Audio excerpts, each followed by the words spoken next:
नमस्कार दोस्तों, आपका स्वागत है इस CSS कोर्स के फोर्थ पार्ट में, जिसमें हम लोग बात करने वाले हैं अपने अगले टॉपिक्स की, जिसमें हमारा सबसे पहला टॉपिक है CSS के अंदर जो हमारा मैक्स विड्थ होता है। तो चलिए इसको देखते हैं कैसे काम करता है।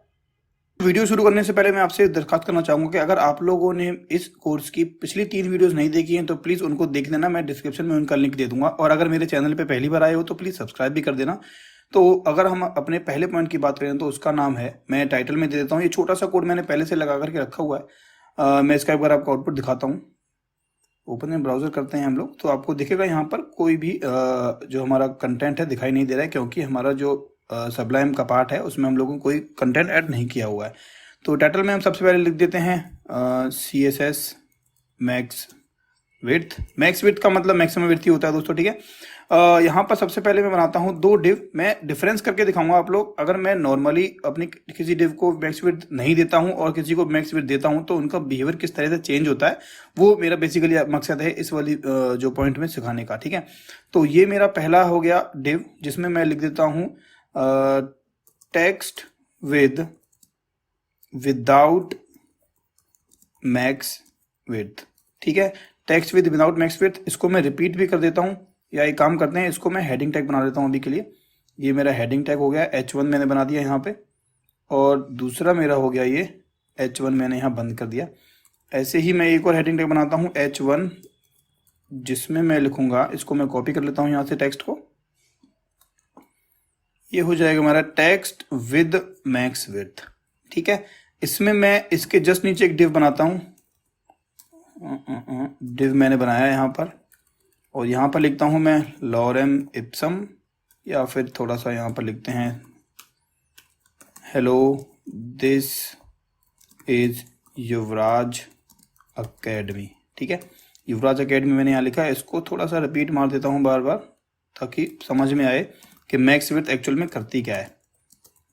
ये मेरा अभी यहाँ पर देखना, मैं इसका आउटपुट आपको दिखाता हूँ। तो मेरा आउटपुट अगर दिखाऊं तो आपको ये देखो, टेक्स्ट विद, सॉरी यहाँ पर 2 बार ही हो गया, टेक्स्ट विद मैक्स विड्थ।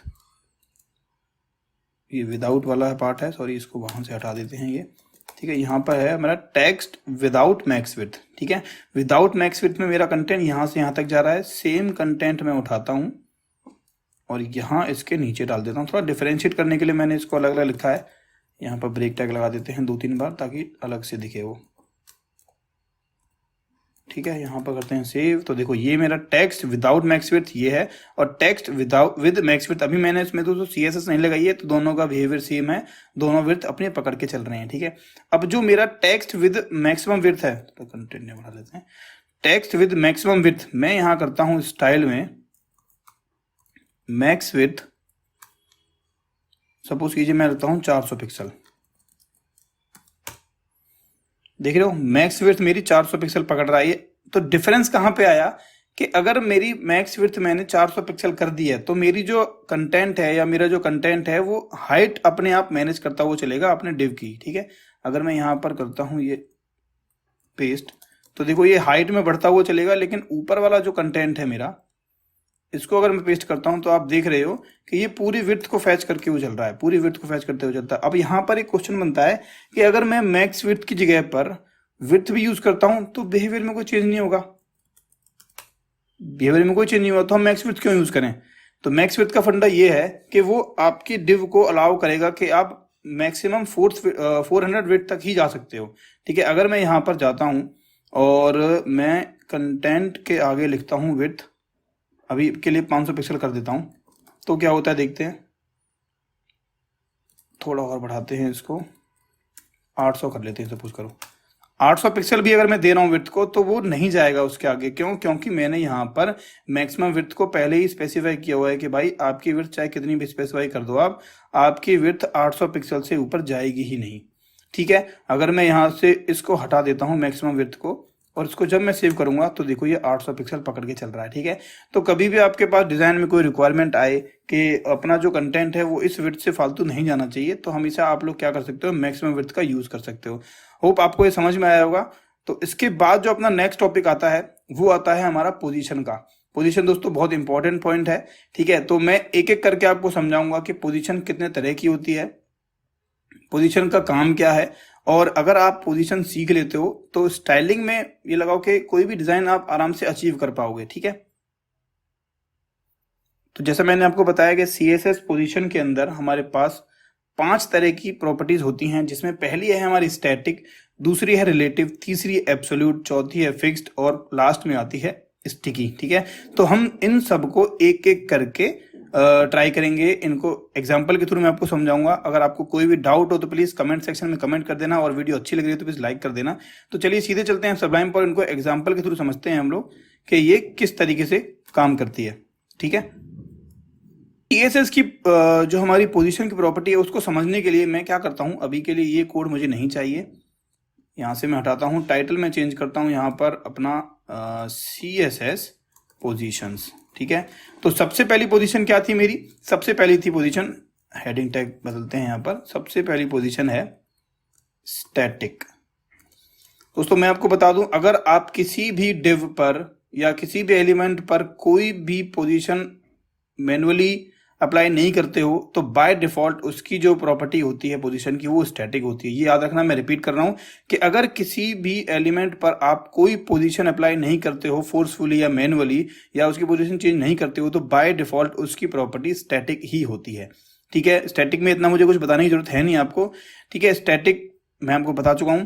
अब दूसरी जो प्रॉपर्टी आती है वो आती है हमारी एब्सोल्यूट। एब्सोल्यूट प्रॉपर्टी हमारी कैसे काम करती है ये समझते हैं। ठीक है, अब यहां पर मैं बनाता हूं एक डिव, इसको मैं क्लास देता हूं पेरेंट। ठीक है, इसके अंदर मैं बनाता हूं एक डिव, एक और ये डिव मैंने बनाया, और इसके अंदर मैं क्लास बनाता हूं चाइल्ड के नाम से। ठीक है, मैंने यहां पर 2 क्लास बना ली हैं। एक मेरा एब्सोल्यूट की प्रॉपर्टी हम पढ़ रहे हैं, जिसमें मैंने पहली डिव बनाई पेरेंट के नाम से, और दूसरी जो डिव बनाई है उसके अंदर बनाई है, तो इसलिए मैंने उसको बना दिया चाइल्ड के नाम से।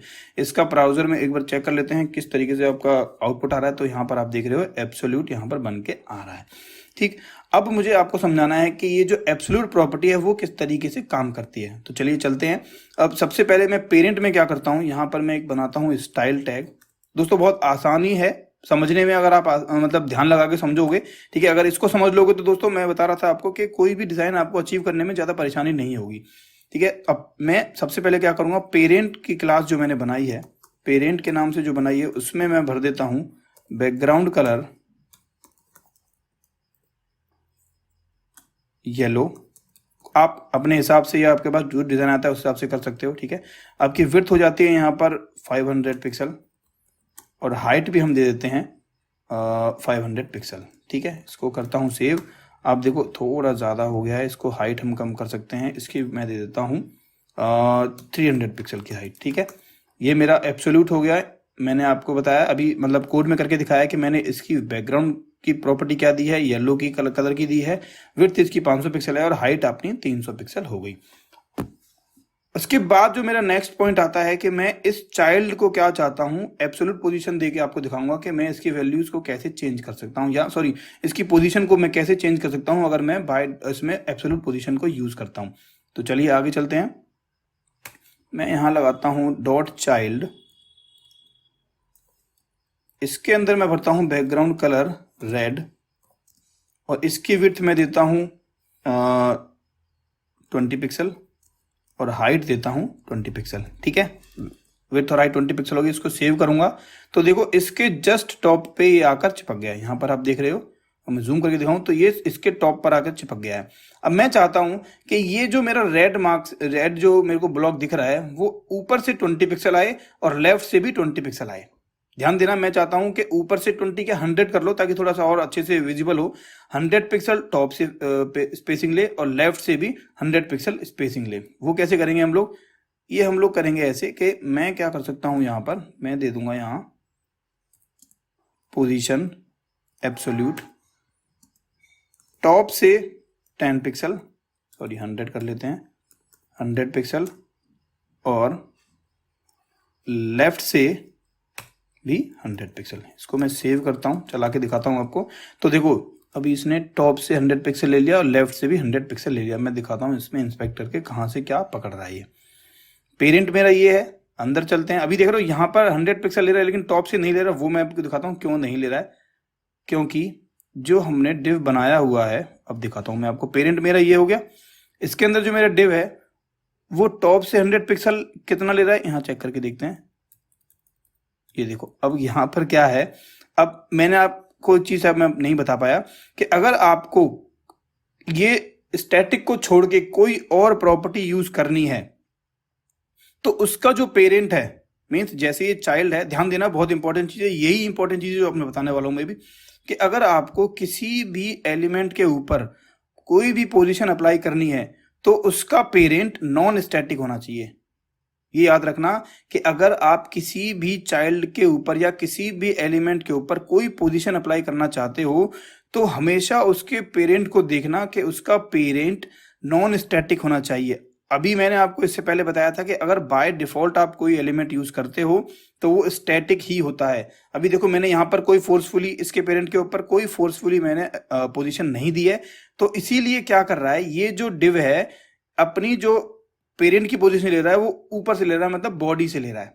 ठीक है, अब इस केस में मैं क्या करूंगा, अगर मैंने इसको एब्सोल्यूट दिया है, मींस मैंने इस चाइल्ड वाली डिव को एब्सोल्यूट दिया है, तो मैं इसको पोजीशन देनी पड़ेगी, मुझे नॉन स्टैटिक की बजाय कुछ और देना पड़ेगा। अब मैं क्या करूंगा, मैं यहां देता हूं, ये देखो पेरेंट के नाम से मैंने क्लास बनाई हुई है, मैं यहां देता हूं पोजीशन रिलेटिव। पोजीशन में जैसे ही रिलेटिव दूंगा तो अभी देखो लेफ्ट से तो इसने 100 पिक्सल ले लिया लेकिन टॉप से नहीं लिया। मैं जैसे ही इसको रिफ्रेश करूंगा तो ये जिसके रिलेटिव में स्पेसिंग लेगा वो ये पेरेंट हो जाएगा, क्योंकि मैंने पेरेंट में क्लास के थ्रू मैंने यहाँ पे CSS दिए। अभी मैंने पेज रिफ्रेश नहीं किया है, तो मैं यहाँ पर रिफ्रेश करता हूँ।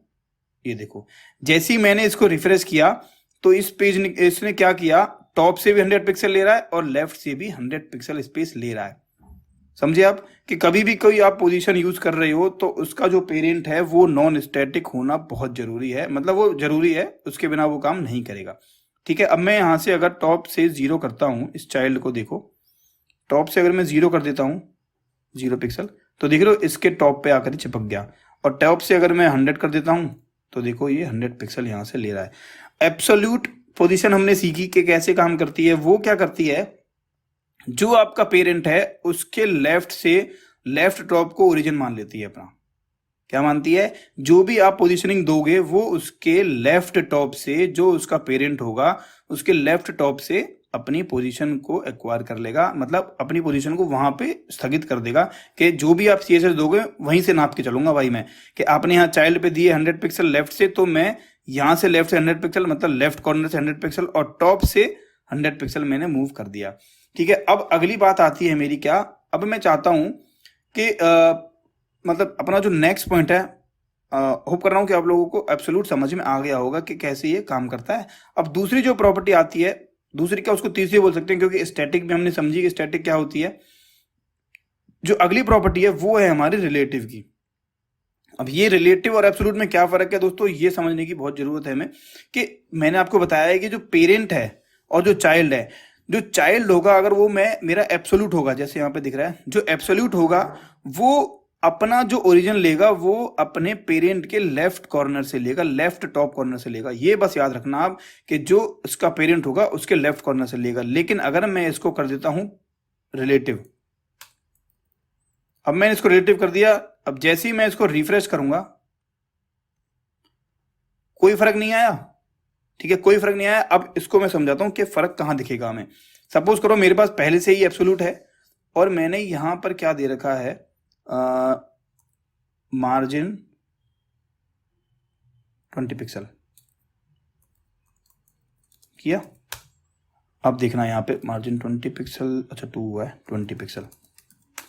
अब देखो क्या हो रहा है कि जब मैं एब्सोल्यूट पोजीशन को यहां से हटा दूंगा, टॉप से 100 कर देता हूं और लेफ्ट से भी 100 पिक्सल हटा देता हूं, मैंने एब्सोल्यूट किया हुआ है। अब वो क्या ले रहा है, देखो यहां से इसने 20 पिक्सल लिया और 20 पिक्सल यहां से मार्जिन ले रखा है, क्योंकि मैंने उसको बाय डिफॉल्ट दे रखा है। जैसे ही मैं एब्सोल्यूट को टॉप से 100 लेफ्ट से 100 दूंगा तो वो क्या करेगा, अपनी इस टॉप से ही खींचेगा इसको, और देखो ये यहां पर आ गया। ठीक है, अब लेकिन रिलेटिव में क्या होगा, रिलेटिव क्या करता है, वो अपनी एक्चुअल पोजीशन से उठा के चलेगा। समझ रहे हो मेरी बात को? अगर मैं रिलेटिव, अब सपोज करो यहां से मैं मार्जिन टॉप 20 रखता हूं और इसको कर देता हूं क्या कर सकते हैं हम यहाँ पर इसको देता हूं मैं 100 पिक्सल लेफ्ट से। 100 पिक्सल मैंने लेफ्ट से दे दिया और अभी के लिए मैं क्या करता हूं, यहां से मैं इसको हटा देता हूं। ठीक है, मैंने 100 पिक्सल लेफ्ट से दे दिया। मैंने क्या समझाया था, अगर मैं एब्सोल्यूट यूज करता हूं तो वो लेफ्ट कॉर्नर से अपनी एक्चुअल पोजीशन को लेगा, लेकिन रिलेटिव क्या करता है, रिलेटिव अपनी जो एक्चुअल पोजीशन है, अब मैं दिखाता हूं आपको, मैं यहां पर लेता हूं पोजीशन रिलेटिव, इसको करता हूं रिफ्रेश और अब मैं लेता हूं लेफ्ट से 10 पिक्सल।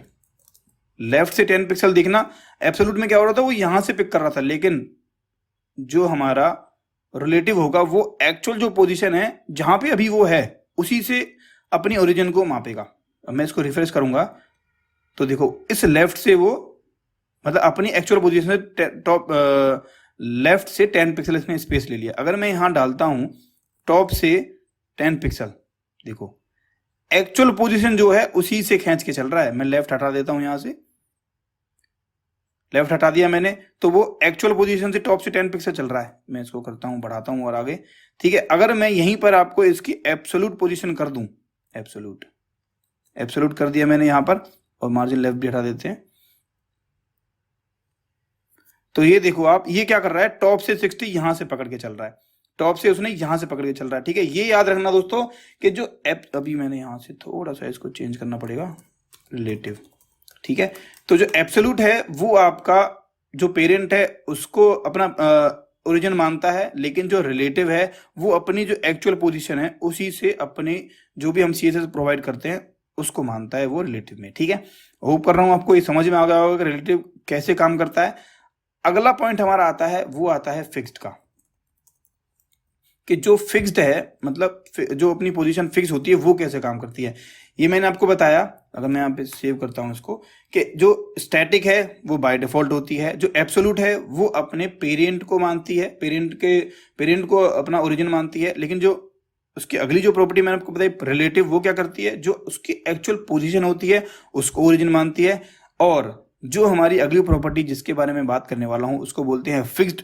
मींस पोजीशन फिक्स्ड क्या करती है, वो आपके जो आपका व्यू पोर्ट होता है, मीन जो ब्राउजर होता है उसको व्यू पोर्ट मतलब बोल सकते हैं हम लोग, या वो बोलते हैं कि अपने ब्राउजर को ही वो ओरिजिन मानती है। ठीक है, अगर मैं यहां पर कर देता हूं पोजीशन फिक्स्ड, पोजीशन फिक्स कर दिया मैंने, अब मैं इसको करता हूं और कोई मैं लेफ्ट से कुछ नहीं चाहता मैं अभी के लिए, और मार्जिन लेफ्ट भी मैं हटा देता हूं यहां से, इसको करता हूं रिफ्रेश और पोजीशन फिक्स्ड हो गई मेरी। यहां से मैं हटा देता हूं पोजीशन रिलेटिव, मैं करता हूं इसको रिफ्रेश। अब मैंने पोजीशन फिक्स दे दिया। अब मुझे क्या करना पड़ेगा, मुझे इसमें जैसे आप चाहते हो कि राइट में ये फिक्स हो जाए, ठीक है, आप चाहते हो कि राइट में जाके फिक्स हो जाए, तो मैं यहां क्या करूंगा, मैं दूंगा इसको राइट से 0। ठीक है, राइट पे चाहते हो आप, लेफ्ट पे चाहते हो, टॉप कॉर्नर पे चाहते हो। अब मैं राइट के बिल्कुल टॉप पे चाहता हूँ, थोड़ी सी मैं क्या करता हूँ इसमें अभी के लिए विड्थ इसकी बढ़ा देता हूँ, इसको कर देता हूँ 200 पिक्सल या 200 पिक्सल। ठीक है, और हाइट भी कर देता हूँ मैं इसकी 200 पिक्सल। ठीक है, मैंने इसको किया सेव।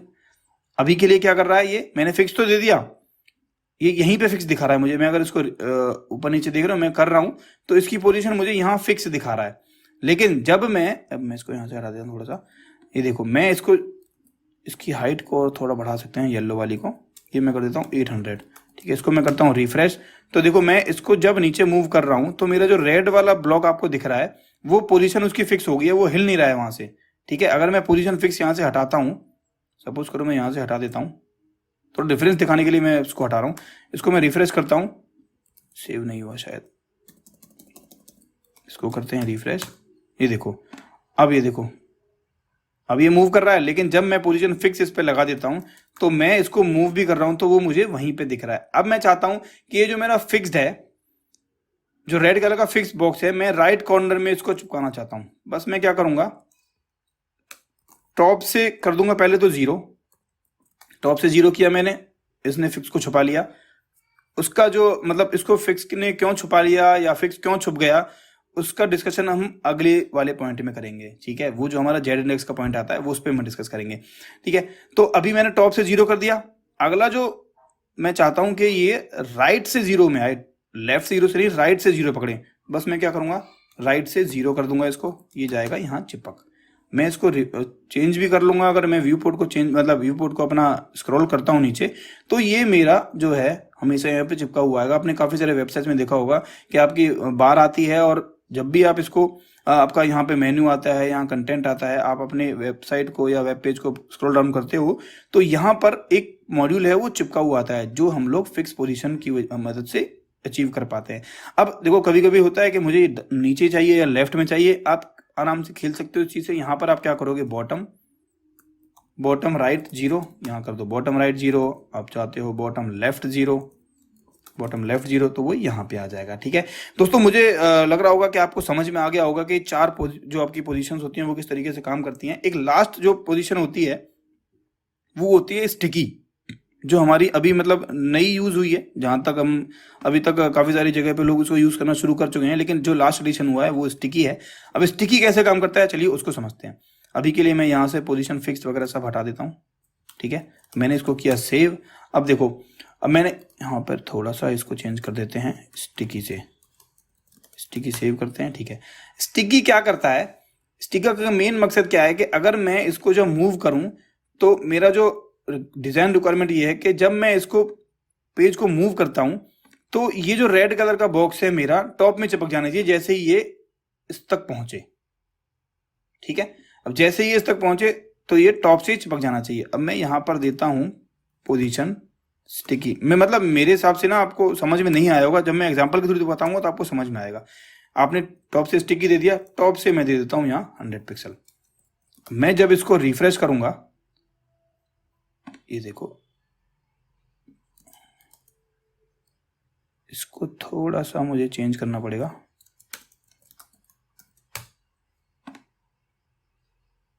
ये देख रहे हो आप, मैं इसको रिफ्रेश कर रहा हूं तो अब यहां से मैं कर देता हूं 0। मेरा मकसद ये था कि मैं अगर आप 100 दिखा रहा हूं तो वो क्यों दिखा रहा हूं, क्योंकि फिक्स तो वो यहां पे भी दिखा रहा है, ठीक है। फिक्स तो वो यहां पे भी दिखा रहा है, लेकिन मैं धीरे धीरे कम करके क्यों लाया, ताकि आपको समझ में आए। अब मैं जैसे इसको कम करता हूं, देख रहे हो ये टॉप से 10 पिक्सल लेके ऊपर चिपक जा रहा है। अब मैं क्या चाह रहा हूं, मैं 0 कर देना चाहता हूं कि जैसे ही मैं पेज को रिफ्रेश करूं, अभी देखो यहां पर ये अपनी एक्चुअल पोजीशन पे है। जैसे ही आपका व्यू पोर्ट का टॉप पार्ट, जैसे ही आपके व्यू पोर्ट का टॉप पार्ट इसको टच करेगा, ये इसके ऊपर चिपक जाएगा। मैं इसको रिफ्रेश करता हूं तो देखो चिपक गया।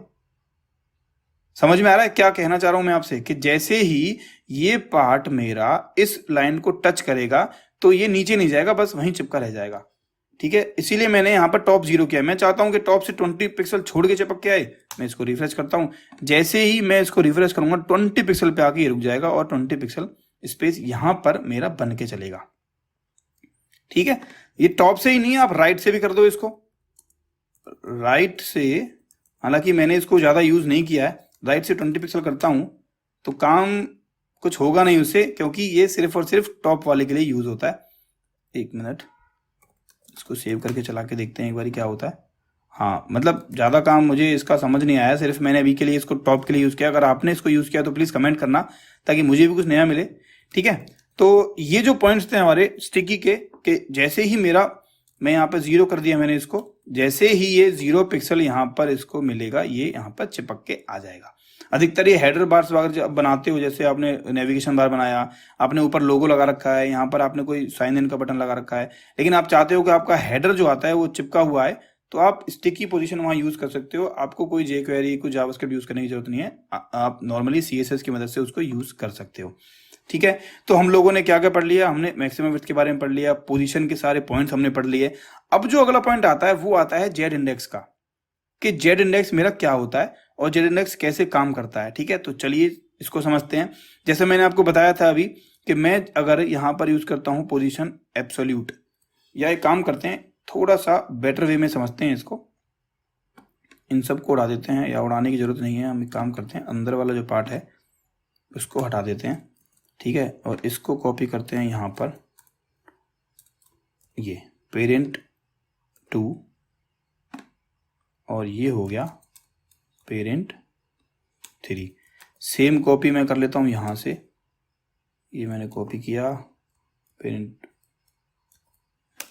ये हो गया यहाँ से कॉपी पेस्ट पेस्ट, ठीक है।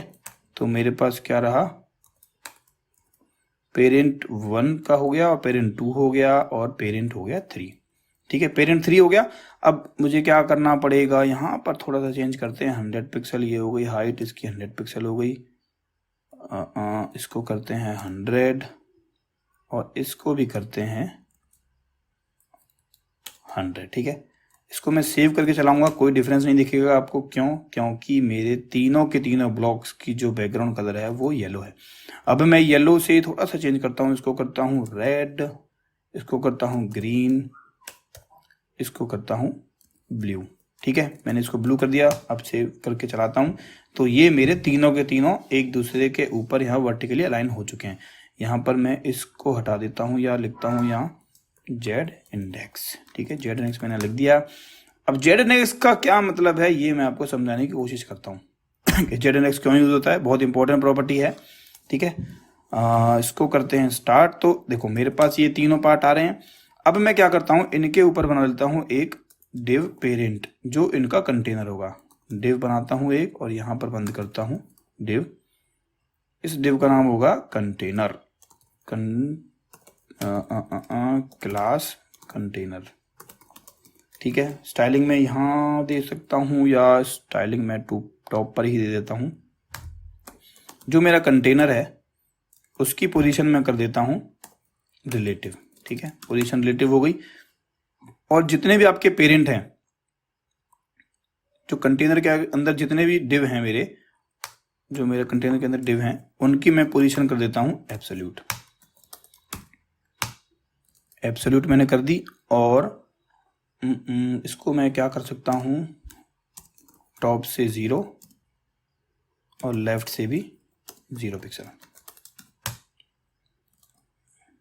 पोजीशन रिलेटिव कंटेनर के अंदर जितने भी डिव होंगे हमारी, मैं यहाँ गलती कर गया थोड़ी सी, ये मैंने कंटेनर पे लगा दी तो वो पंगा हो गया थोड़ा सा। मैं इसको करता हूँ रिफ्रेश। अब देखो, अब यहाँ पे क्या हो रहा है, मेरे पास तो 3 डिव थे यार, तीनों के तीनों कहाँ चले गए, सिर्फ मुझे 2 ही दिख रहे हैं। पेरेंट वाला भी था मेरे पास, ये वाला भी था मेरे पास और ये वाला भी था मेरे पास, एक दूसरे के पीछे छुप गए हैं। अभी मैं दिखाता हूँ आपको ये कहाँ चले गए। कोड में तो तीनों दिख रहे हैं मुझे, यहाँ भी है, ये यहाँ है, ये यहाँ है, लेकिन मैं जब इसको डिलीट करता हूँ तो मुझे ग्रीन दिखने लगा, जब मैं इसको डिलीट करता हूँ तो मुझे रेड दिखने लगा। अब यहाँ पर काम आता है जेड इंडेक्स का, ठीक है। अब कैसे काम करेंगे मैं समझाता हूँ आपको, जेड इंडेक्स कैसे काम करता है। तो मैं चाहता हूँ जो मेरा पेरेंट है उसको क्या चाहिए, इसको कर देते हैं लेफ्ट से 20 पिक्सल, या इसको रहने दो, नीचे वाले को हम लोग कर देते हैं 20 पिक्सल।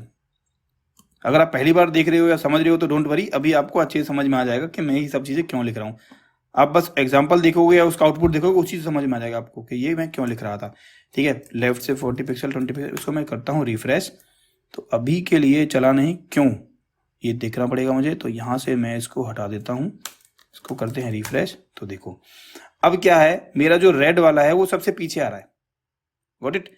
ये जो मेरा रेड वाला है सबसे पीछे आ रहा है, ग्रीन वाला मेरा सेकंड में आ रहा है और ब्लू वाला मेरा सबसे आगे आ रहा है। एक काम और करते हैं, थोड़ा सा चेंज करते हैं, इसको देते हैं टॉप से 20 पिक्सल।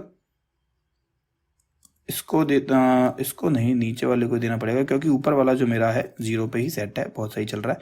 20 पिक्सल और इसको देते हैं टॉप से 40 पिक्सल किया मैंने।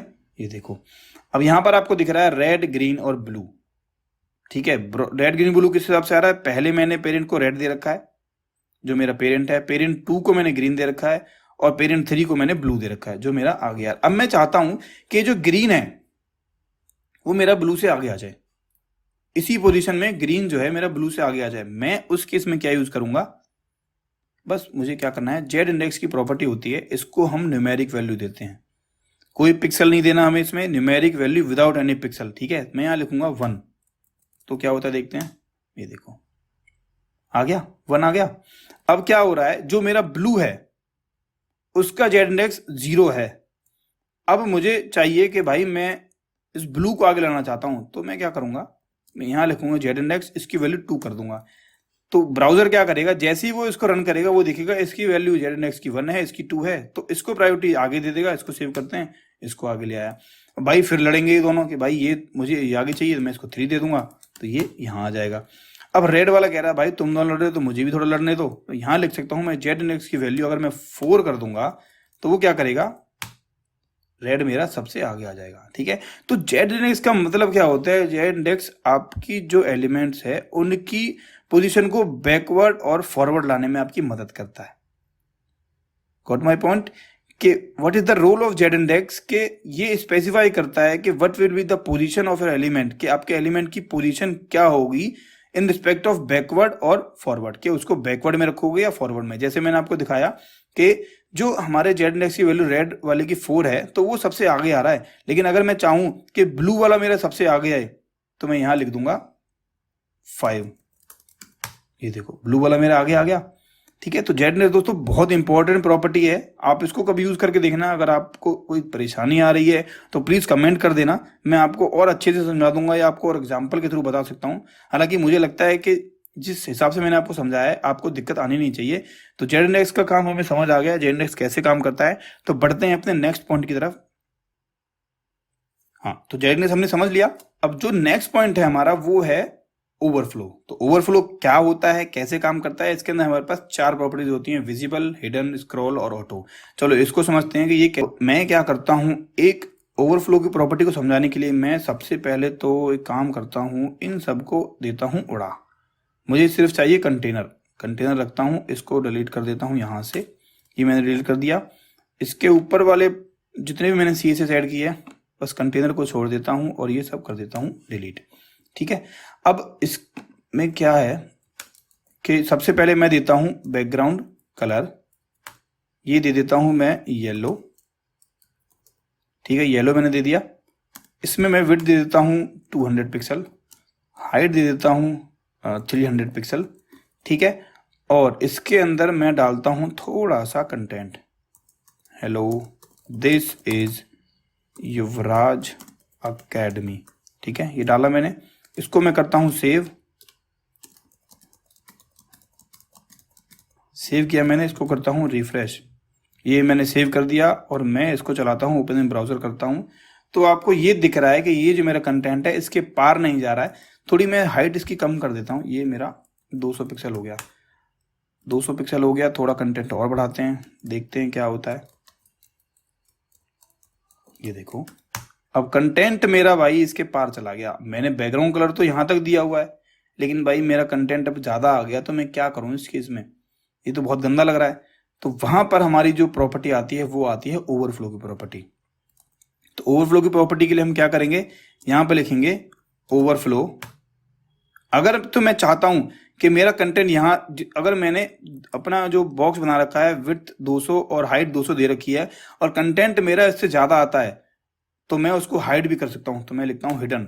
अगर मैं ओवरफ्लो हिडन करता हूं तो मैं रिफ्रेश करूंगा तो देख रहे हो जितना कंटेंट आ सकता था उतना तो उसने दिखा दिया, बाकी सारा यहां से उसने डिलीट कर दिया। डिलीट नहीं किया मतलब उसने हाइड कर दिया उसको, कि भाई आपका जो कंटेनर है, सपोज करो आपके पास एक बॉक्स है, ठीक है, उसमें आप 10 बॉल रख सकते हो सिर्फ। अब 10 बॉल की बजाय 15 बॉल रखोगे तो वो 10 बॉल तो आप रख लोगे, जो 5 बॉल है वो भारी पड़ी रहेंगी ना, तो वो उनको हाइड ही, मतलब हाइड ही समझो उस चीज को कि आपके पास जितनी कैपेसिटी है आप उतना ही कंटेंट दिखा पाओगे। अदरवाइज आप कंटेंट को बाहर रखो या फेंको, मुझे मतलब नहीं है। ठीक है, तो और ओवरफ्लो हिडन का मतलब ये होता है कि आपने जितना भी बॉक्स बनाया है, आपने विड्थ और हाइट आपने 200 पिक्सल रखी हुई है, 200 पिक्सल के हिसाब से उसने कंटेंट को रख लिया, बाकी को डिलीट कर दिया या उड़ा दिया या दिखा नहीं रहा है। अब मैं अगर इसकी हाइट करता हूं 250, तो देखना डिफरेंस, 250 मैंने किया, मैं रिफ्रेश करता हूं तो देखो थोड़ा और कंटेंट मुझे दिख रहा है। अब मुझे यहां पर यूजर को दिखेगा कि भाई तुम्हारा कंटेंट यहां मुझे पूरा नहीं दिख रहा है। ठीक है, इस हिसाब से तो यूजर का एक्सपीरियंस बहुत ही खराब हो जाएगा। ठीक है, अगर मैं किसी वेबसाइट पर जाता हूं और ऐसे देखता हूं कि भाई नीचे यहां पर माय नेम इज और यहां पर क्या लिखा हुआ है, मुझे कुछ समझ नहीं आ रहा, कुछ पल्ले नहीं पड़ रहा, तो यूजर भाग जाएगा, भाई क्या वेबसाइट बनाई है, बड़ी गंदी वेबसाइट है। ठीक है, तो इस चीज से बचने के लिए हम लोग क्या कर सकते हैं, यहां पर लगा सकते हैं ओवरफ्लो। नॉर्मली तो हमारा विजिबल होता है, ठीक है, ओवरफ्लो विजिबल में जो मैंने आपको इनिशियली दिखाया था, ये बहुत गंदा आइडिया है, इसको मतलब यूज कर सकते हो, लेकिन मैं रिकमेंड नहीं करूंगा। ठीक है, अब यहां पर आता है ओवरफ्लो, एक होता है ऑटो। रिफ्रेश करते हैं, देखो ऑटो में क्या हो रहा है, ये देख रहे हो आप, कितना सही लग रहा है यार। मतलब आपका जो कंटेंट है वो यूजर को पूरा दिखेगा। ओवरफ्लो ऑटो में क्या होगा, आपका जो कंटेंट है वो पूरा दिखाई देगा यूजर को। अगर मैं ओवरफ्लो ऑटो हटाता हूं यहां से और हिडन करता हूं, तो देखो कंटेंट मेरा इतना ही दिख रहा है, यहां पर स्क्रॉल बार नहीं आ रही। जैसे ही मैं ओवरफ्लो ऑटो करूंगा तो यहां पर देखो आप, ये जो कंटेंट है पूरा यूजर देख पाएगा। आपने स्क्रॉल बार को खींचा और कंटेंट मेरा पूरा विजिबल यहाँ पर हो रहा है। ये बहुत अच्छी अप्रोच है अपने कंटेंट को दिखाने के लिए कि आप कंटेंट को किस तरीके से विजिबल कर रहे हो, किस तरीके से यूजर की एंगेजमेंट को बढ़ा रहे हो। ये सारी चीजें आपकी वेबसाइट की रैंकिंग में, वेबसाइट की मतलब कस्टमर अडॉप्शन में बहुत हेल्प करती हैं। ठीक है, तो ये एक तो मेरा हो गया जो हमारा कंटेंट है वो आ रहा है ओवरफ्लो ऑटो को यूज करके। ठीक है, एक होता है ओवरफ्लो, ठीक है, जो नेक्स्ट प्रॉपर्टी होती है वो मैं आपको समझाऊं तो एक तो है ओवरफ्लो नॉर्मल, अब एक होता है ओवरफ्लो एक्स। एक्स का मतलब समझते हो आप, हॉरिजॉन्टली वर्टिकली। अब यहां दिखाता हूं, मैं स्क्रॉल लिखता हूं यहां पर, तो इसको मैं जब रिफ्रेश करूंगा तो देख रहे हो ये तो मेरा, अब मैं यहां से हटा देता, ओवरफ्लो एक्स मैंने किया तो नीचे भी एक लाइन बन के आ गई है। देख रहे हो आप कि अगर मान लो टेबुलर फॉर्म में आप कोई डेटा यूज कर रहे हो और आपका टेबल डेटा बहुत ज्यादा बड़ा है, आप यहां पर भी एक स्क्रॉल बार लगा सकते हो ताकि आपको टेबुलर फॉर्म में डेटा पूरा दिख जाए। ऐसे ही मैं यहां पर वाई कर देता हूं, तो वाई के केस में क्या होगा, वाई में मतलब आपका जो वर्टिकली अलाइनमेंट है वो आपको यहाँ पर अच्छे से दिख रहा है। देख रहे हो कि कंटेंट मेरा वर्टिकली यहाँ पर मुझे विजिबल हो रहा है। तो ओवरफ्लो दोस्तों बहुत इंपॉर्टेंट प्रॉपर्टी है। अगर आपको नहीं समझ में आया तो प्लीज कमेंट करना, मैं और कोई एग्जांपल के थ्रू आपको समझाऊंगा। आई होप कि आपको अभी वैसे समझ में आ गया होगा। ठीक है, और दोस्तों वीडियो अगर अच्छी लग रही है, कंटेंट आपको पसंद आ रहा है तो प्लीज लाइक कर देना। चलते हैं अपने नेक्स्ट पॉइंट की तरफ जो है हमारा फ्लोट। फ्लोट दोस्तों बहुत इंपॉर्टेंट प्रॉपर्टी है। हालांकि अब वैसे हमारे पास CSS फ्लेक्स की प्रॉपर्टी आ गई जिसमें हम लोग फ्लोट को एक्सक्लूड कर देते हैं। अगर आपने CSS फ्लेक्स की प्रॉपर्टी नहीं देखी है या आपको नहीं पता है तो मैंने उसके ऊपर भी पूरी सीरीज बनाई हुई है, उसका लिंक मैं आपको डिस्क्रिप्शन में दे दूंगा और आई बटन में भी आपको लिंक मिल जाएगा, वहां पर आप जाकर देख सकते हो। पूरे मैंने अच्छे से समझाया हुआ, उसके 10-12 प्रॉपर्टीज हैं, एक एक वीडियो बाय वीडियो मैंने उसको दिखाया हुआ है, छोटे छोटे वीडियोज मैंने उसको बनाए हुए हैं ताकि आपको स्टेप बाय स्टेप में आगे ले जा पाऊँ। ठीक है, ताकि आप और अच्छे से समझ पाओ कि CSS फ्लैक्स प्रॉपर्टी कैसे काम करती है। तो चलो फ्लोट प्रॉपर्टी हम समझते हैं कि फ्लोट प्रॉपर्टी काम कैसे करती है। तो इसको हम लोग उड़ा देते हैं यहां से, सारा कंटेंट मैं यहां से उड़ा देता हूं। ये मैंने उड़ा दिया। अब यहां पर मैंने कंटेनर बना लिया अपना एक, या तो एक काम करते हैं, यहां बनाते हैं पार्ट 1 के नाम से एक डिव बना लिया मैंने, और एक बना लिया मैंने पार्ट 2 के नाम से। ठीक है, अब कंटेनर को मैं कर देता हूं पार्ट 1 और यहां से हटाता हूं स्क्रॉल, मुझे नहीं चाहिए। ठीक है,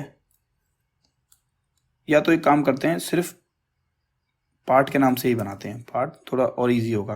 पार्ट के नाम से मैंने बना लिया, यहां से मैं बना लेता हूं 3-4, ये 3। ठीक है, और पार्ट के नाम से यहां मेरा CSS मैंने बना ली, बैकग्राउंड कलर येलो है, विथ मैं थोड़ा सा यहाँ पर चेंज करना चाहूँगा यार, क्योंकि अगर मैं इनको बैकग्राउंड कलर सेम दे दूंगा तो आपको समझ कैसे आएगा। या तो एक काम कर सकते हैं, कोई दिक्कत नहीं है, मैं इनमें बॉर्डर दे देता हूँ अलग अलग, बॉर्डर 1 पिक्सल सॉलिड रेड। ठीक है, इसको मैं करता हूँ रिफ्रेश, तो आपके पास यहाँ 3 बॉक्स या 4 बॉक्स बन के आ रहे हैं। 4 बॉक्स कैसे बन के आ रहे हैं, क्योंकि मैंने यहाँ पर 4 पार्ट बनाए, 1 2 3 4, और मैं देता हूँ मार्जिन देते हैं इसमें 2 पिक्सल का। ठीक है, मार्जिन 2 पिक्सल दे दिया ताकि मुझे यहाँ पे अलग अलग दिखने लगे। ये थोड़ी हाइट इनकी कम कर सकते हैं हम लोग, यहाँ देते हैं 100 पिक्सल की हाइट और 200 ये सब। ठीक है, और विड्थ भी थोड़ी कम कर लेते हैं, इसको देते हैं 100/100। तो मेरे पास 4 बॉक्स यहाँ बन के आ रहे हैं 100/100 के। अगर मैं इंस्पेक्ट करके आपको दिखाता हूं तो आप देखो कि ये पहला बॉक्स है मेरा, वैसे तो ये 100/100 के मैंने बनाए हुए हैं। ठीक है, ये 101 आपको इसलिए दिख रहा है क्योंकि इसमें बॉर्डर भी चल रहा है। अब लेकिन ये देखो आप कि इसके राइट साइड में ये यहाँ पर देखना, अभी मैं जैसे ही इस पर होवर करता हूँ तभी वो दिखेगा, यहाँ पर ये जो आपका डिव है ये पूरी जगह खाली है, फिर भी नीचे बन के चल रहा है ये दूसरा वाला डिव। ऐसा क्यों?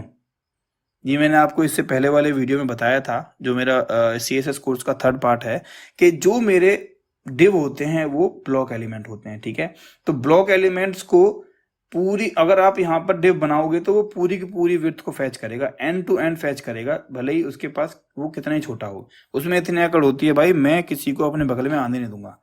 लेकिन उस अकड़ को तोड़ने के लिए हम लोग यूज करते हैं फ्लोट का। दोस्तों मैं थोड़ी सी लेमन लैंग्वेज यूज कर रहा हूं ताकि आपको अच्छे समझ में आए।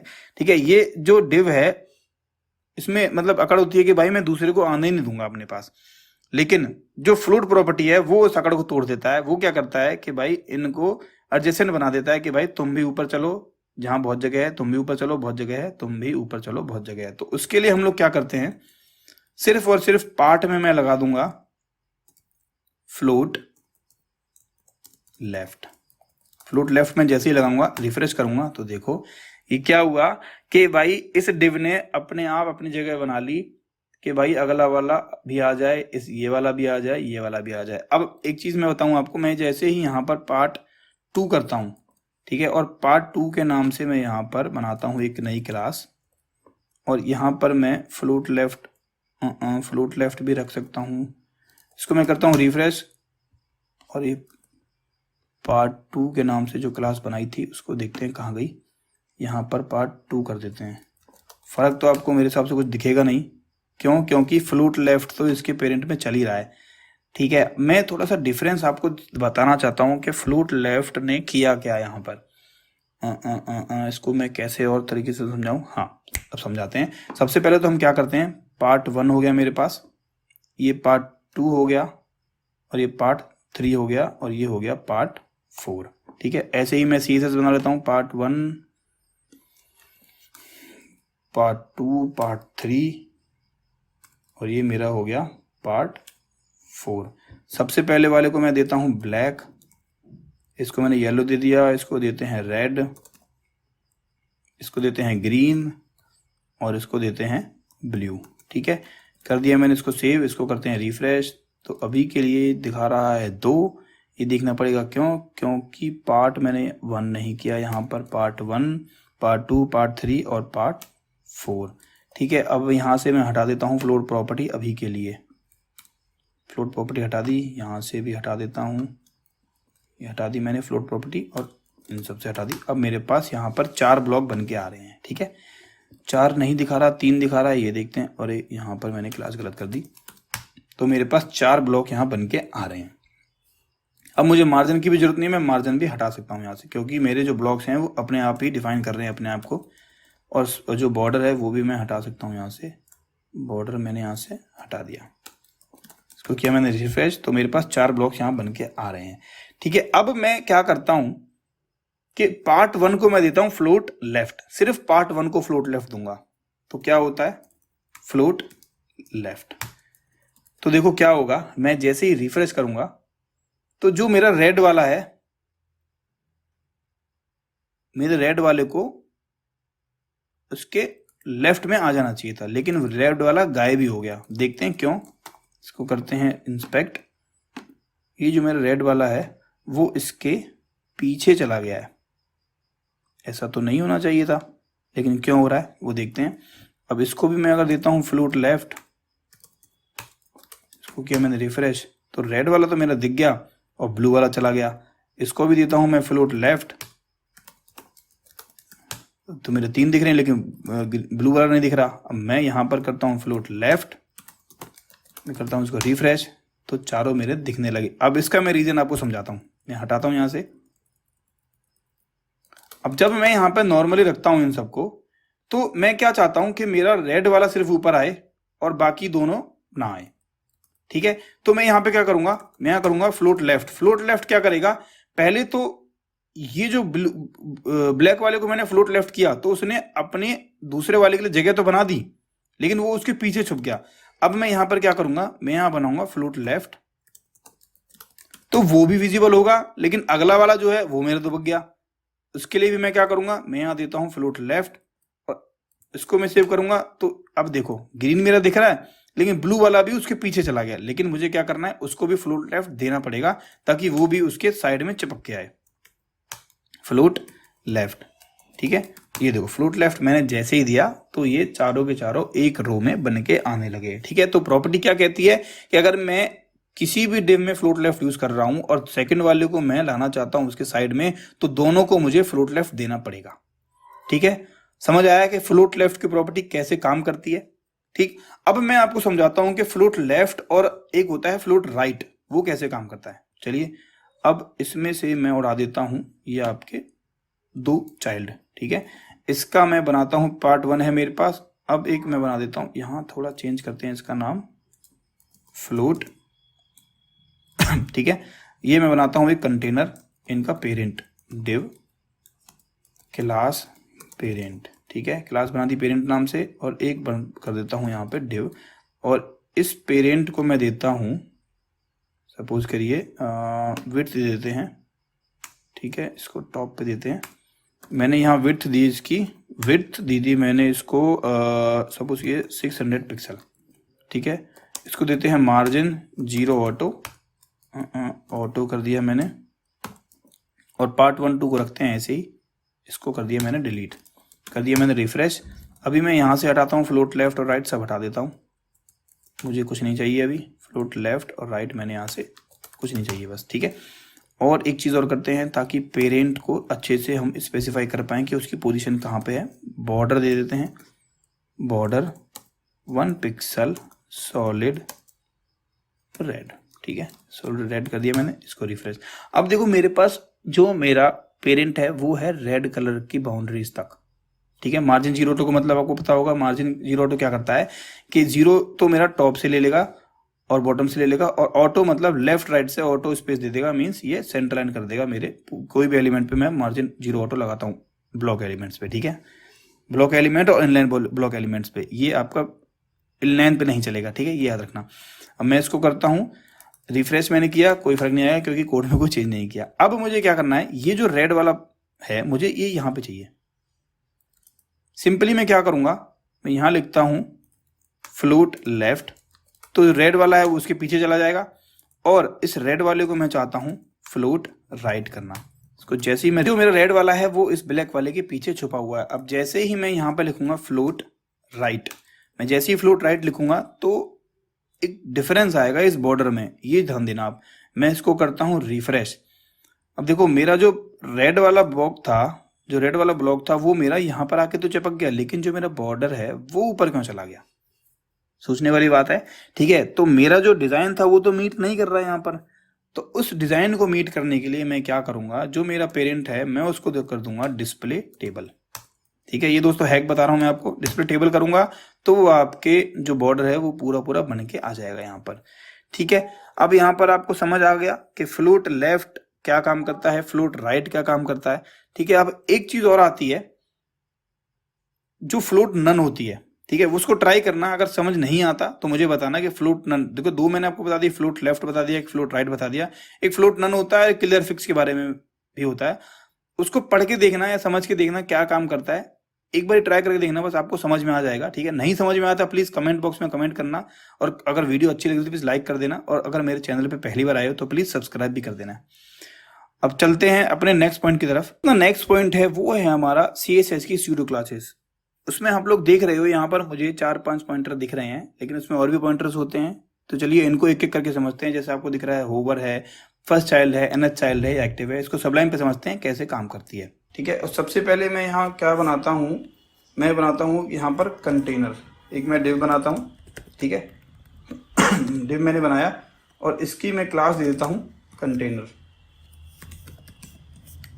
क्लास मैंने कंटेनर दे दी, इसमें मुझे अभी के लिए ये कुछ नहीं चाहिए, मैं सब हटा देता हूँ। बस मैंने एक यूनिवर्सल सिलेक्टर रखा हुआ है, मार्जिन पैडिंग दोनों 0 है, ठीक। अब कंटेनर में मैं क्या चाहता हूँ, कंटेनर को मैंने यहाँ पर दे दिया बैकग्राउंड कलर, सपोज कीजिए मैंने दे दिया इसको इवन, ठीक है, थोड़ा सा ग्रेइश होता है, ठीक है। और मैंने इसकी विड्थ को भी सेट कर दिया यहाँ पर 700 पिक्सल। इसके बाद मैंने इसको बॉर्डर भी दे दिया, बॉर्डर 4 पिक्सल डैश्ड ब्लू। इसके बाद मैं इसमें और क्या दे सकता हूँ, मैं इसमें थोड़ी पैडिंग दे देता हूँ, पैडिंग 30 पिक्सल, ठीक है, इसमें अब आगे चलते हैं। तो मुझे सबसे पहले क्या बनाना है, मुझे बनाना है होवर इफेक्ट, कि होवर कैसे काम करता है। तो मैं यहाँ हेडिंग दे देता हूँ होवर इफेक्ट, ठीक है। और जिस पे मुझे होवर चलाना है वो ये है। मैं एक और पैराग्राफ लेता हूँ जिस पे मुझे होवर चलाना है। तो ये है मेरा, this is Yuvraj academy colour change in red on hover, ठीक है। तो इस वाले पैराग्राफ का मुझे कलर चेंज करना है होवर पे, ठीक है। तो वो कैसे करेंगे हम लोग, सबसे पहले मैं क्या करूँगा, यहाँ पर मैं एक क्लास बना देता हूँ। मान लीजिए मैं बनाता हूँ यहाँ पर क्लास डमी नाम से या कलर रेड के नाम से, ठीक है। अब मैं क्या करूँगा, मैं इसको कॉपी करूँगा यहाँ, ठीक है। और यहाँ पर मैं ये कलर रेड नाम से जो मैंने क्लास बनाई थी उस पे होवर, देख रहे हो, सॉरी, उसके होवर पे ये हमारा सूडो एलिमेंट सूडो सेलेक्टर है, ठीक है। होवर करेंगे और उसका कलर क्या हो जाए, रेड, ठीक है। अब मैं इसको ओपन इन ब्राउज़र करता हूँ तो देखते हैं क्या बनता है। अब देखो मैं इसको करता हूँ रिफ्रेश और क्लास हमारी कलर रेड हो गई और होवर को मैं यहाँ साइड कर लेता हूँ। अब मैं इसको होवर करता हूँ तो देख रहे हो यहाँ पर इसका कलर होवर हो गया, ये सॉरी इसका कलर जो हमारा रेड कलर हो गया, ठीक है। तो अपना पहला होवर जो इफेक्ट था वो हमने सीख लिया कैसे करते हैं। थोड़ा सा मैं इसको और बेटर कर लेता हूँ, ये मैं इसको 500 कर देता हूँ और ये हमारा मार्जिन 0 ऑटो, ठीक है। मार्जिन 0 ऑटो क्या करेगा, दोनों तरफ से लेफ्ट राइट से स्पेस बराबर ले लेगा। स्पेस मैंने कम दिया, सॉरी, यहाँ 500 कर देते हैं, ठीक है। ये हमारा हो गया। अब देख लो दिस इज युवराज अकेडमी, जैसे ही मैं इस पर होवर कर रहा हूँ तो ये इसका colour change in red on hover, ये होवर पे कलर चेंज हो रहा है, बहुत बढ़िया हो रहा है, ठीक है। अब दूसरा जो टॉपिक मेरा आता है वो आता है हमारा फोकस। तो यहाँ मैं एक पैराग्राफ बनाता हूँ, ठीक है, और यहाँ लिख देता हूँ focus to change background colour, ठीक है। अब मुझे किसका बैकग्राउंड कलर चेंज करना है, मान लीजिए मेरे पास एक इनपुट है, इनपुट टाइप टेक्स्ट, ठीक है। अब इसमें मुझे क्या करना है, मैं बाय डिफॉल्ट इसकी मान लीजिए क्लास देता हूँ एक टाइप टेक्स्ट, ठीक है। टाइप टेक्स्ट मैंने क्लास दे दी यहाँ पर। और इसमें बाय डिफ़ॉल्ट हमें क्या क्या चाहिए वो भी मैं बताता हूँ आपको। बाय डिफ़ॉल्ट मुझे चाहिए बैकग्राउंड कलर, मुझे चाहिए उसका मान लीजिए रेड, ठीक है। हाइट मुझे चाहिए उसकी 40 पिक्सल, बॉर्डर रेडियस भी दे देते हैं उसमें, बॉर्डर रेडियस हमारा हो गया 10 पिक्सल, ठीक है। और क्या दे सकते हैं इसमें, अभी के लिए इतना ठीक है, ठीक है। अब मैं इसको जाके चेक करता हूँ तो मेरे पास ये आ गया। अभी देख रहे हो मैं इस पर जब क्लिक कर रहा हूँ तो इसका कलर चेंज नहीं हो रहा है, लेकिन जो हमें प्रॉपर्टी अप्लाई करनी है वो ये करनी है कि जब भी हम इस बॉक्स पे क्लिक करें, देखो थोड़ा मैं जूम करता हूँ, जब भी मैं इस पर क्लिक करता हूँ तो मुझे इसके अंदर का कलर जो है वो चाहिए ब्लू कर लेते हैं या येलो कर लेते हैं, ठीक है। तो वो कैसे करेंगे हम लोग, हम ये क्लास उठाएंगे, यहाँ डालेंगे और सीधे लिखेंगे फोकस, ठीक है। फोकस और बैकग्राउंड कलर मुझे क्या चाहिए, मुझे चाहिए इसका ब्लू, ठीक है। और थोड़ी सी इसकी विड्थ भी बढ़ा देते हैं, विड्थ हम मान लीजिए ले लेते हैं इसकी 100%, ठीक है। अब मैं इसको जाके रिफ्रेश करता हूँ, ये काम करने लगा, ठीक है। तो ये हमारा जो फोकस होता है वो इस तरीके से काम करता है। तो हमारे पास जो सूडो सेलेक्टर हैं वो एक तो होवर हो गया हमारा, एक फोकस हो गया, ये focus to change background colour. थोड़ा इसके बीच में मैं ब्रेक टैग भी लगा देता हूँ ताकि थोड़ा सा डिफ्रेंशिएट हो जाए, 2 टैग लगा देते हैं, एक ब्रेक यहाँ लगाया और एक ब्रेक और लगा दिया, ठीक है। ये focus to change in background colour, ठीक है। अगला हमारा क्या आता है, अगला आता है हमारा फर्स्ट चाइल्ड लास्ट चाइल्ड। मान लीजिए अब क्या मैं करना चाहता हूँ मेरे पास यूएल और अनऑर्डर लिस्ट है जिसके अंदर काफ़ी सारे मेरे लिस्ट एलिमेंट्स हैं। तो ये मेरा हो गया फर्स्ट चाइल्ड,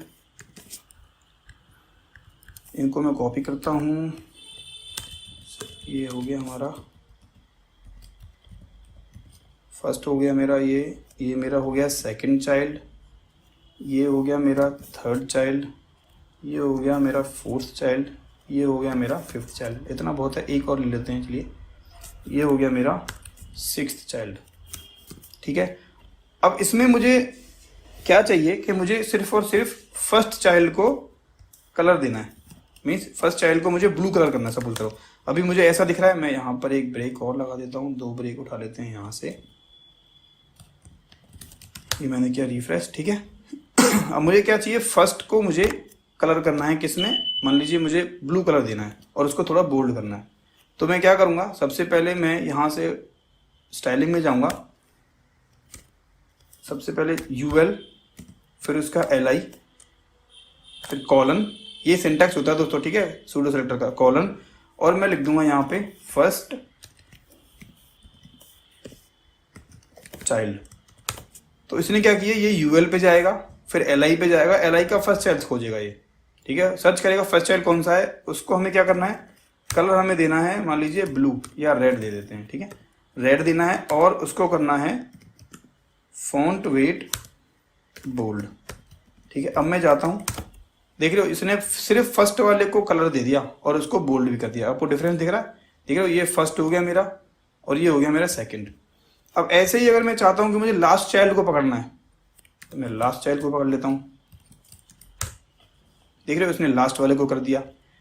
आपने कभी कभी देखा होगा कि हमारे जो कभी कभी लिस्ट आइटम्स होते हैं उसमें बैकग्राउंड कलर भी चेंज होता है। ठीक है, अब मुझे क्या चाहिए मुझे चाहिए कि मैं हर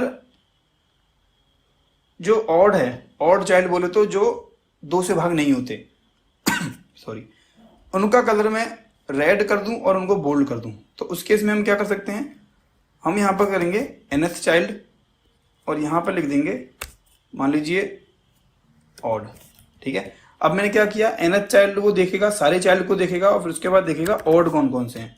जाएंगे, ये देखिए फर्स्ट हमारा ऑड है, सेकंड हमारा इवन है, थर्ड हमारा ऑड है, फोर्थ हमारा इवन है, फिफ्थ हमारा ऑड है। ये सही काम कर रहा है। अगर मैं चाहूँ यहाँ पर इवन भी कर सकता हूँ, इवन जाते हैं, रिफ्रेश मारता हूँ तो हमारे इवन वाले यहाँ पे हो गए। ठीक है, नेक्स्ट पॉइंट है वो है ओपेसिटी। ओपेसिटी दोस्तों क्या होती है, किसी भी चीज़ के बारे में, मतलब किसी भी चीज़ को हम ओपेसिटी कैसे दे सकते हैं CSS के थ्रू, वो हम लोग समझते हैं। ठीक है, तो चलिए सबलाइन पर चलते हैं। अब ये मेरा जो कोड पड़ा हुआ है मेरे पास, मैं इसको आपको ब्राउजर में चेक करके दिखाता हूँ। ये है मेरा कोड। ठीक है, अब मैं क्या करता हूं, जो मेरा पेरेंट है उसको मैं कलर देता हूं बैकग्राउंड कलर रेड, या इसको देते हैं ब्लू। ठीक है, ब्लू दे दिया मैंने, इसको करता हूं रिफ्रेश। तो देखो यहां पर मेरा जो, इसको मैं थोड़ा सा चेंज करता हूं, यहां पर देता हूं ओपेसिटी। ठीक है, ओपेसिटी मैंने दिया यहां पर। तो ओपेसिटी के बारे में हम लोग पढ़ने वाले हैं कि ओपेसिटी कैसे काम करती है। तो देखो यहां पर मेरे पास 2 कार्ड्स हैं, एक मेरा, सॉरी 3 कार्ड्स बोल सकते हैं। एक मेरा पेरेंट है जो मेरा ब्लू कलर लेके चल रहा है, एक मेरा ये पेरेंट पार्ट 1 है जो ब्लैक है, और पार्ट 2 है वो है मेरा रेड। ठीक है, अब ओपेसिटी का काम क्या है कि ये जो मेरा ब्लैक कलर का पार्ट आपको दिख रहा है, मैं चाहता हूं कि थोड़ा सा ये फेड हो जाए, मीन्स इसके पीछे क्या है वो मुझे दिखे। ठीक है, अब मैं यहां पर क्या करूंगा, मैं पार्ट 1 में जाऊंगा और सीधे लिख दूंगा ओपेसिटी 0.9। देखो अगर मैं 1 करूंगा तो ये एज इट इज दिखेगा, कोई दिक्कत वाली बात नहीं है, मुझे नहीं दिखाना भाई पीछे कुछ भी है। लेकिन जैसे ही मैं फोर्सफुली यहां कर दूंगा 0.9 तो हल्का सा ये फेड हो जाएगा। मैं इसको रिफ्रेश करके दिखाता हूं आपको, नहीं दिख रहा है, इंस्पेक्ट करते हैं एक बारी। 0.9 में ज्यादा फर्क नहीं दिख रहा है, 0.9 चेक करते हैं एक बार। 0.9 में कोई फर्क नहीं आया, इसको देते हैं थोड़ी वैल्यू 5। देख रहे हो थोड़ा फर्क आया, इसको 3 कर देते हैं। थोड़ा मुझे लग रहा है कलर को चेंज करना पड़ेगा, मैं यहां पर कर देता हूं व्हाइट। ये जो मेरा कार्ड है इसको करता हूं मैं व्हाइट। व्हाइट किया मैंने, रिफ्रेश किया। अब देखो मैं इसको 1 कर देता हूं अभी के लिए, ओपेसिटी 1 है मेरा। मेरा व्हाइट बहुत तगड़े तरीके से मुझे यहाँ दिख रहा है, और जो मेरा बैकग्राउंड है उसको मैं कर देता हूँ ब्लैक, जो एक्चुअल में आपका कंटेनर का कलर है। ठीक है, कंटेनर का कलर ब्लैक हो गया, आपके लेफ्ट पार्ट का व्हाइट है, राइट पार्ट का रेड है। अब मैं इसमें ओपेसिटी करता हूं 0.7, इसको करता हूं मैं रिफ्रेश। तो देख रहे हो ये व्हाइट कलर का जो पोर्शन है मेरा हल्का सा फेड हो गया, पीछे का ब्लैक आने लगा। अब मैं इसको जैसे 0 कर दूंगा, ओपेसिटी 0, तो ये गायब हो जाएगा। देख रहे हो गायब हो गया, लेकिन यहां पर है वो अभी। देख रहे हो पार्ट 1 मेरा है यहां पर। अगर मैं इसकी ओपेसिटी 1 कर देता हूं तो व्हाइट वापस आ गया मेरा। हटा देता हूं तो मेरा ये जो व्हाइट वाला है वो गायब हो गया। अब ऐसे ही मैं रेड वाले को भी कर सकता हूँ। ओपेसिटी में करता हूँ यहाँ पर 0.6, इसको करता हूँ रिफ्रेश, तो ये थोड़ा फेड होना शुरू हो गया। और मैं अगर इंस्पेक्ट करके इसकी वैल्यू को कर देता हूँ 0, तो वो भी गायब हो गया। दोस्तों गायब नहीं हुआ है, उसने अपनी जगह ले रखी है। ठीक है, यहाँ पर अगर होवर करके देखोगे आप, दोनों यहाँ पर विजिबल हैं। ठीक है, लेकिन उसने अपने एग्जिस्टेंस तो रखी हुई है, लेकिन कुछ दिखा नहीं रहा है वो, मतलब उसने अपने आप को छुपा लिया है। ठीक है, उसने अपने कंटेंट की ओपेसिटी को 0 कर दिया है कि भाई मैं कुछ दिखाना नहीं चाहता। ठीक है, तो ये था मेरा ओपेसिटी के ऊपर जो भी मैं आपको बताना चाहता था। इस वीडियो को मैं यहीं पर रैप अप करना चाहूंगा क्योंकि वीडियो काफी लंबी हो चुकी है। ठीक है, अब नेक्स्ट वीडियो में हम लोग कुछ मेन टॉपिक्स के बारे में पढ़ेंगे, इंपॉर्टेंट हो गया हमारा। और इसमें दोस्तों एक चीज और मैं आपको बताना चाहूंगा, जो नेक्स्ट वीडियो होगा उसमें हम लोग एक लेआउट को बनाना सीखेंगे या लेआउट को बनाएंगे। जितनी भी CSS हमने अभी तक सीखी है उसका यूज करके, उसके बाहर मैं बिल्कुल नहीं जाऊंगा, वही सारी चीजें यूज करूंगा जो मैंने आपको बताई हुई है। ठीक है, तो जो लेआउट है जो मैं बनाऊंगा आपको दिखाकर, तो जो लेआउट है जो मैं बनाऊंगा उस वीडियो में, वो क्या होगा लेआउट मैं आपको दिखाता हूँ। लेआउट होगा जो मैं आपको बना करके दिखाऊंगा। ठीक है, तो उसमें क्या होगा, मेरे पास एक हेडर होगा, एक नेविगेशन मेन्यू होगा जो मैं नेक्स्ट वीडियो में बना के दिखाऊंगा आपको। लेफ्ट साइड में कंटेंट होगा, बीच में मेन कंटेंट होगा, राइट में कंटेंट होगा और फटर हो गया। ठीक है, अब जैसे मैंने आपको अभी याद होगा स्टिकी मैंने आपको बताया था, जैसे नेविगेशन बार है मेरा, मैं इसको जैसे ही स्क्रॉल डाउन करूंगा तो मैं उसको टॉप से भी चिपकाऊंगा। ठीक है, काफी सारी चीजें मैं पोजीशन का भी यूज करूंगा, फ्लोट का भी यूज करूंगा, काफी सारी चीजें हैं। तो अपना जितना भी हमने अभी तक पढ़ा है सारा रिफाइन हो जाएगा। ठीक है, अगर आपको उसमें भी कोई दिक्कत लगती है तो आप प्लीज कमेंट करना कमेंट सेक्शन में। ठीक है, तो जल्दी मैं अगली वीडियो जरूर लेके आऊंगा। ठीक है, तो तब तक के लिए स्टे ट्यून। और अगर मेरे चैनल पे पहली बार आए तो प्लीज सब्सक्राइब कर देना, और कंटेंट अच्छा लगा हो तो लाइक कर देना और सब्सक्राइब करके बेल आइकन को भी दबा देना। Thank you so much for watching.